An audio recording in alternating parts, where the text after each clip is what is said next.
या भूतलावर राजगडासारखी जागाच नाहीये.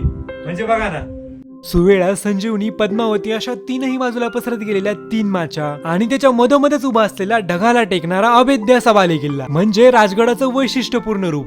वयाच्या 16व्या वर्षी रायरेश्वरावरील स्वराज्य स्थापनेच्या प्रतिज्ञेपासून सुरू झालेले हे सह्याद्रीच्या दऱ्याखोऱ्यांमधील स्वराज्य पुरंदरच्या तहात संपुष्टात आल्यासारखं वाटत असताना संपूर्ण जगाला तोंडात बोट घालायला लावेल असं उत्तरेतील नर्मदेच्या तटापासून दक्षिणेतील जिंजीच्या बुरुजापर्यंत हे भलं मोठं राज्य ज्या राजांनी निर्माण केलं तो माझा जाणता राजा या राजगडी राहायचा.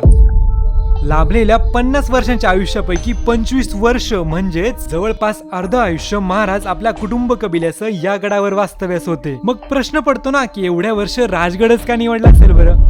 तर या प्रश्नाची अनेक उत्तरं आहेत, पण त्या सगळ्यातूनच आपल्याला एक समजतं की आपल्या शिवरायांना हा राजगड किती प्रिय असेल. चिंतलेल्या स्वप्नांपासून साकारलेल्या मूर्तीपर्यंतचा अखंड प्रवास या राजगडाने उघड्या डोळ्यांनी बघितलाय. मग तो अफजल खानाचा वध असो व शाहिस्ते खानाची फजिती, सुरतेची लूट असो व कोंढाण्याची स्वारी, अशा कित्येक मोहिमा आखताना खलबत खानाची शक्तियुक्तीची मशागत केली गेली. त्याचं बी बियाणं आजही या राजगडाच्या मातीत मिसळलेलं आहे. शिवरायांचे कैसे बोलणे, शिवरायांचे कैसे चालणे, शिवरायांची सलगीत येणे कैसी असे, हे सगळं काही या तटाबुरुजांनी अनुभवलंय. आजही जेव्हा या राजगडावर गेल्यावर तटाबुरुजांवरून फेरफटका मारताना, इतिहासाची पाने चाळताना, गडावर सण साजरे करताना अगदी शिवकाळात गेल्यासारखं वाटतं. आणि कदाचित त्यामुळे सगळेजण म्हणत असतात की